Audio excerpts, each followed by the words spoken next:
ഈശോ മിശിഹായിൽ പ്രിയ സഹോദരി സഹോദരന്മാരെ, ഇന്നത്തെ തിരുവചനം എഫെസോസിലെ വിശ്വാസികൾക്ക് പൗലോസ് അപ്പസ്തോലൻ നൽകുന്ന വളരെ പ്രായോഗികമായി ചില നിർദ്ദേശങ്ങളാണ്.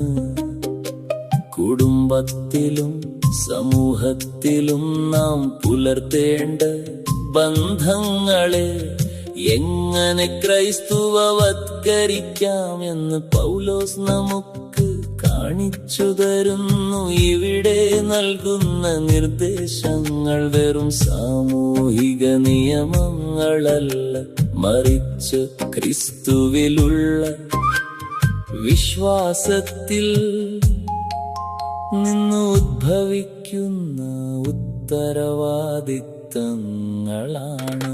അനുസരണവും ബഹുമാനവും. പൗലോസ് ആദ്യം സംസാരിക്കുന്നത് കുട്ടികളോടാണ്. കർത്താവിൽ മാതാപിതാക്കളെ അനുസരിക്കുവിൻ എന്ന് അദ്ദേഹം ആവശ്യപ്പെടുന്നു. മാതാപിതാക്കളെ ബഹുമാനിക്കുന്നത് വഴി നന്മയും ദീർഘായുസ്സും ലഭിക്കുമെന്ന പഴയ നിയമവാഗ്ദാനം അദ്ദേഹം ഓർമ്മിപ്പിക്കുന്നു.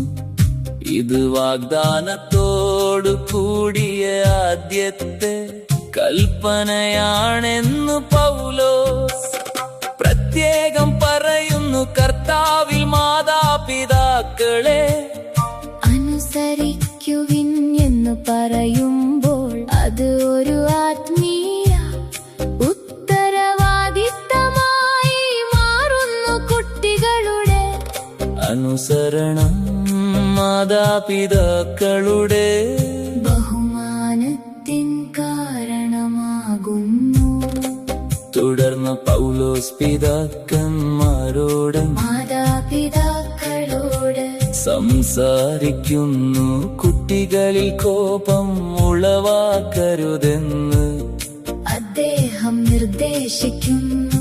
അവരെ കർത്താവിന്റെ ശിക്ഷണത്തിലും ഉപദേശത്തിലും വളർത്താനാണ് പൗലോസ് ആവശ്യപ്പെടുന്നത്. ഇത് കുട്ടികളെ സ്നേഹത്തോടും ധാർമ്മിക മൂല്യങ്ങളോടും കൂടി വളർത്തേണ്ടതിന്റെ പ്രാധാന്യം കാണിക്കുന്നു. മാതാപിതാക്കളുടെ ഉത്തരവാദിത്തം കുട്ടികളെ ഭക്ഷണം നൽകി വളർത്തുക മാത്രമല്ല, അവരെ ക്രിസ്തുവിലുള്ള വിശ്വാസത്തിൽ വളർത്തുക കൂടിയാണ്.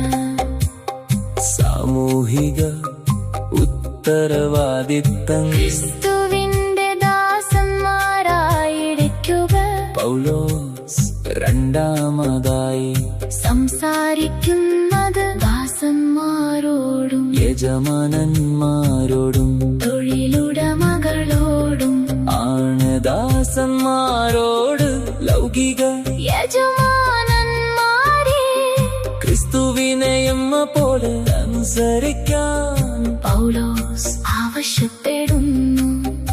ഇത് മനുഷ്യരെ പ്രീണിപ്പിക്കാനല്ല, പൂർണ്ണ ഹൃദയത്തോടെ ദൈവഹിതം അനുവർത്തിച്ചുകൊണ്ട് ക്രിസ്തുവിന്റെ ദാസന്മാരായിരിക്കാനാണ്.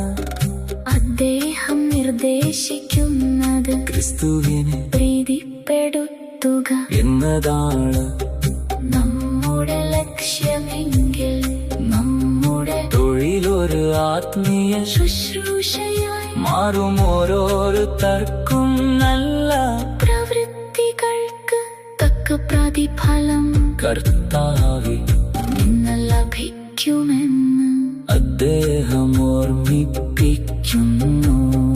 തുടർന്ന് പൗലോസ് യജമാനന്മാരോട് സംസാരിക്കുന്നു. ദാസന്മാരോട് ഇതേ രീതിയിൽ പെരുമാറാനും ഭീഷണിപ്പെടുത്താതിരിക്കാനും പൗലോസ് ആവശ്യപ്പെടുന്നു. അവരുടെയും യജമാനൻ സ്വർഗത്തിലുണ്ടെന്നും അവിടുത്തേക്ക് മുഖം നോട്ടമില്ലെന്നും അദ്ദേഹം ഓർമ്മിപ്പിക്കുന്നു. യജമാനൻ